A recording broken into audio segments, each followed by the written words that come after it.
Hi hello welcome to social post finance. నేను మీ వాసి ఆచార్య. Right now ఈ రోజు మనతో వీడియోలో డిస్కస్ చేయడానికి ఏఎస్ చక్రవర్తి సార్ ఉన్నారు. He is the senior most stock market trainer. So sir ని ఇన్వైట్ చేసి అసలు ఏం జరుగుతుంది స్టాక్ మార్కెట్ లో, బ్యాంక్ నిఫ్టీ ఎలా ఉంది అండ్ 2027 ఎలా ఉండబోతుంది, ఈ టాపిక్స్ అన్నిటి మీద ఈ రోజు మనం డిస్కస్ చేద్దాం. సో సార్ ని ఇన్వైట్ చేసి వీడియోలోకి వెళ్ళిపోదాం. చలో.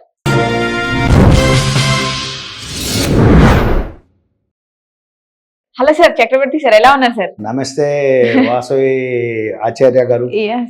మీకు మీ సోషల్ పోస్ట్ ఛానల్ వారికి ఒకసారి ధన్యవాదాలు చెప్పుకుంటూ మనం ఈ కార్యక్రమం స్టార్ట్ చేద్దాం. మీరు కూడా ఇక్కడికి వచ్చినందుకు చాలా thanks sir. So right now bank Nifty Monday ఎలా ఉండబోతోంది, దాన్ని ప్రభావితం చేసే అంశాలు ఏంటి, ఏది గుడ్ ఏది బ్యాడ్ చెప్తాను మేడం గారు. ఫస్ట్ ఆఫ్ ఆల్ ఒకసారి మళ్ళీ చెప్తున్నాను, నేను మొట్టమొదటి ఇండియాలో మనమే 2026లో హై క్రాస్ చేయటం నాట్ పాసిబుల్ నిఫ్టీ అని చెప్పాం. ఇప్పుడు మళ్ళీ మొట్టమొదట చెప్తుంది కూడా మనం ఇండియాలో 2027 కూడా కొంచెం మార్కెట్లో కష్టమే. అందువల్ల కాస్త ఆచితూచి వెళ్ళాలని చెప్తున్నాను. ఎందుకు చెప్తున్నానంటే మేడం గారు, ఫస్ట్ బ్యాంక్ నిఫ్టీ ప్రభావితం చేసే అంశాలు, first dollar rupee exchange difference ఒకటి. మీకు రాత్రి కూడా మనం చూసుకున్నట్టయితే, నిన్న కూడా చూసుకున్నట్టయితే ఫ్రైడే, రూపాయి డాలర్ ఎన్నో ఉపశమన చర్యలు తీసుకుంది సెంట్రల్ గవర్నమెంట్. అవేవి నిరుపయోగం అయిపోయింది. మీకు $1 ఈజ్ ఈక్వల్ టు, అంటే ఎక్స్చేంజ్ డిఫరెన్స్ వచ్చేసరికి 90-96 రూపాయల మధ్య కూడుతుంది. 95 కట్ చేసి కింద రావట్లేదు. వీలైతే 96 కూడా క్రాస్ చేసి 97కి వెళ్ళడానికి రెడీగా ఉంది, కానీ 95 కట్ చేసి కిందకి వెళ్ళడానికి రావాలి. సో ఈ 95-96 జోన్లో కూడుతుంది. ఈసారి 97 క్రాస్ అయితే నియర్లీ 100 రూపీస్కి వెళ్ళిపోతుంది. విత్ ఇన్ మంత్స్లో వెళ్ళిపోతుంది. No doubt, that's the bad, first bad. అందువల్ల ఆచితూచి వెళ్ళమనే చెబుతున్నాం.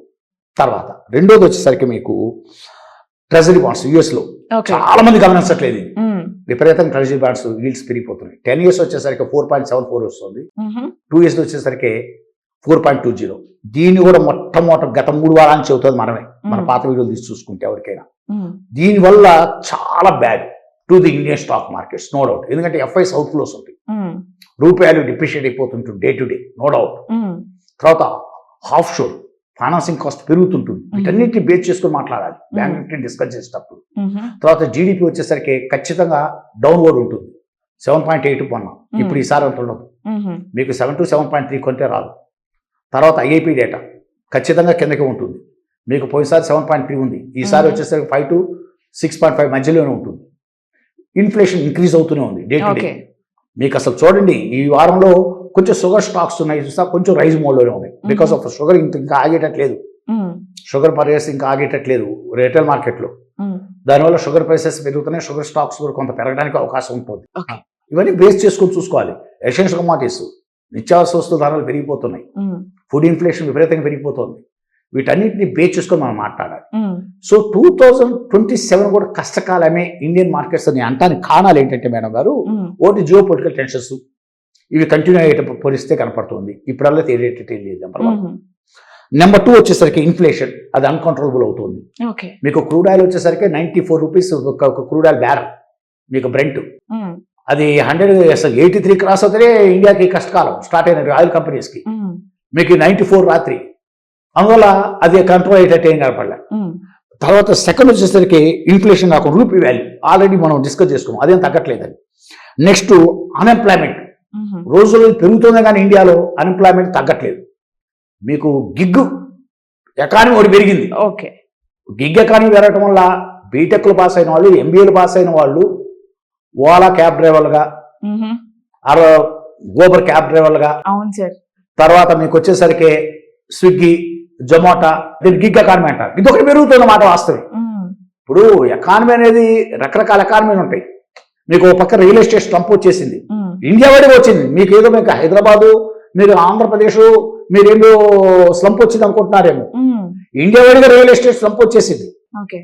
ఇవన్నీ పరిగణలో తీసుకోవాలి. అంటే ఉపాధి అవకాశాలు బాగా తగ్గిపోతున్నాయి, అన్ఎంప్లాయ్మెంట్ రోజు రోజు పెరుగుతుంది. ఇది కాక ఇంకోటి క్యాష్ డెన్సిటీ పెరుగుతూనే ఉంది. మీకు రూపాయలు పెరిగిపోతుందంటే క్యాష్ డెన్సిటీ పెరుగుతుంది. Try to understand. తర్వాత వన్ మోర్ ఇంపార్టెంట్, అతి ప్రమాదకరమైనది అర్బన్ కన్జంప్షన్ తగ్గిపోతుంది.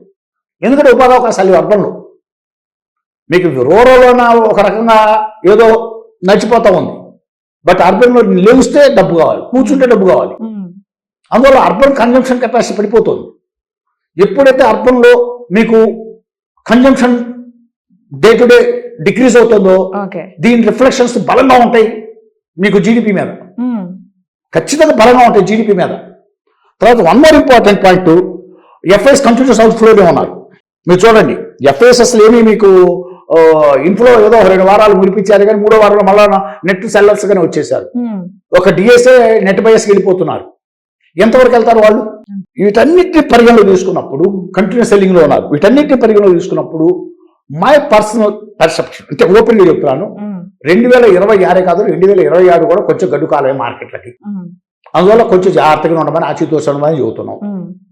అందువల్ల బాగా పెరిగి ఎక్కువ పిఈలో ఉన్నవి బాగా ఎక్కువగా ఉన్నటువంటి షేర్లు అనేటువంటివి టచ్ అయిపోతే బెటర్.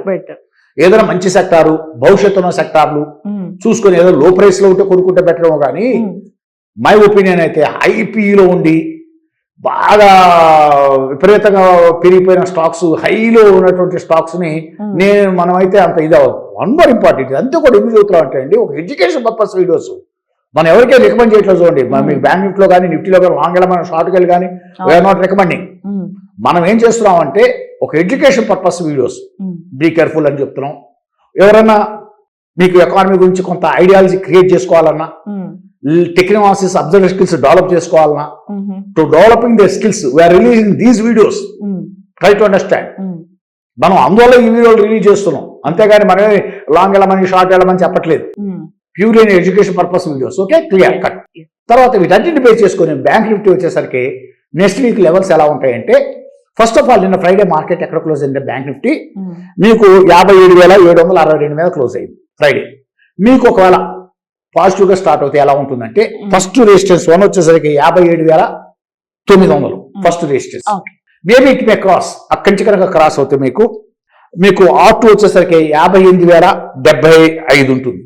58,075 కూడా సక్సెస్ఫుల్ గా క్రాస్ అయింది అనుకోండి బ్యాంక్ నిఫ్టీ. నెక్స్ట్ వచ్చేసరికి మీకు 58,250 దగ్గర స్ట్రాంగ్ రెసిస్టెన్స్ ఉంది. R3 resistance 3 maybe it may cross. మీకు R4 ఇస్తున్నాము, అక్కడ ఒక జోన్ లాగా చెప్తున్నాను. R4 క్రాస్ అవడం చాలా కష్టం ఇప్పుడున్న కండిషన్స్ లో. మీకు R4 వచ్చేసి 58,500 నుంచి 58,700 ఈ మధ్య కొట్టుకుంటుంది కొద్ది కాలం, కొట్టుకొని అక్కడి నుంచి డైరెక్షన్ తీసుకోవాల్సింది. So any final conclusion, bank నిఫ్టీకి R4 is the major resistance between 58,400 to 58,700 major resistance. అక్కడ అంటే కొంతకాలం కొట్టుకోవాల్సిందే, ఏదైనా అప్పో డైరెక్షన్ తీసుకోవాలి, అక్కడ ఆగాల్సింది. ఆగి కొద్ది కాలం తీసుకొని బలమైన సపోర్ట్ తీసుకొని లేవాలి. అందువల్ల అది బట్టి స్ట్రాంగ్ రెసిస్టెన్స్. ఒకవేళ కిందకైతే మేడం గారు మీకు S1 వచ్చేసరికి 57,400 దగ్గర ఉంటుంది. ఒకవేళ 57,400 నిలబడలేక కట్ చేసి కిందకి వెళ్తే సపోర్ట్ 2 ఉంది. సపోర్ట్ 2 కూడా కట్ చేస్తే మీకు వచ్చేసరికి సపోర్ట్ 3 వచ్చేసరికి 56,700 ఉంది. సపోర్ట్ 3 కూడా కట్ చేస్తే మీకు ఫైనల్గా వచ్చేసరికి S4 వచ్చేసరికి జోన్ లా చెప్తున్నాను, అక్కడ ఖచ్చితంగా మంచి సపోర్ట్ వస్తుంది. అక్కడ మటుకు ఖచ్చితంగా బ్యాంక్ నిఫ్టీ కొంత సస్టైన్ అవ్వాలి. మీకు అర్థమైంది, ఒకవేళ పైకి వెళ్ళడానికి ఎంతకన్నా అక్కడి నుంచి సస్టైన్ అవే అవుతుంది. అది వచ్చేసరికి మీకు 56,150 నుంచి 55,700 మధ్య సస్టైన్ అవ్వాలి. అక్కడ సస్టైన్ అయ్యి నిలబడలేకపోతే నేను నెక్స్ట్ బ్రేక్ డౌన్ ఉంటుంది, డౌన్వర్డ్ ఉంటుంది. కానీ అక్కడ మటుకు ఖచ్చితంగా మంచి సపోర్ట్ ఉంది ఆ జోన్ లో. ఐ మీన్ బిట్వీన్ 56,150 to 55,700 మధ్య స్ట్రాంగ్ సపోర్ట్ ఉంది బ్యాంక్ నిఫ్టీ. అక్కడ ఆగుతుంది. అక్కడ ఆగి ఏదైనా పడాలన్నా లిటిల్ బిట్ టెక్నికల్ బౌన్స్ అయ్యి అక్కడి నుంచి మళ్ళీ పడాలి. That's my strong opinion. Any final conclusion, Vasavi Acharya garu, to giving this opportunity to you and your social postal channel. Thank you. Thank you so much sir for your time, for your investment. అంటే మా కోసం మీరు మీ time ని invest చేస్తూ, thank you for your research actually, ఎందుకంటే చాలా మందికి చాలా నాలెడ్జ్ ఇస్తున్నారు ఈ టాపిక్స్ మీద. Thank you so much sir. Thank you madam. Thank you. So చూస్తున్నారు కదా, మీరు కూడా ఒకవేళ ఏఎస్ చక్రవర్తి సార్తో మాట్లాడాలి అనుకుంటే మాత్రం సార్కి సంబంధించిన డీటెయిల్స్ అన్ని కూడా నేను స్క్రీన్ మీద ఇస్తాను. ఒక్కసారి సార్తో మాట్లాడి మీకున్న డౌట్స్ అన్ని క్లారిఫై చేసుకోండి. సో ఇంకో గెస్ట్తో ఇంకొక వీడియోతో నేను మళ్ళీ మీ ముందుంటాను. అంతవరకు ఛానల్ని మాత్రం ఫాలో చేయడం అస్సలు మర్చిపోద్దు. So this is Vasavi Acharya signing of.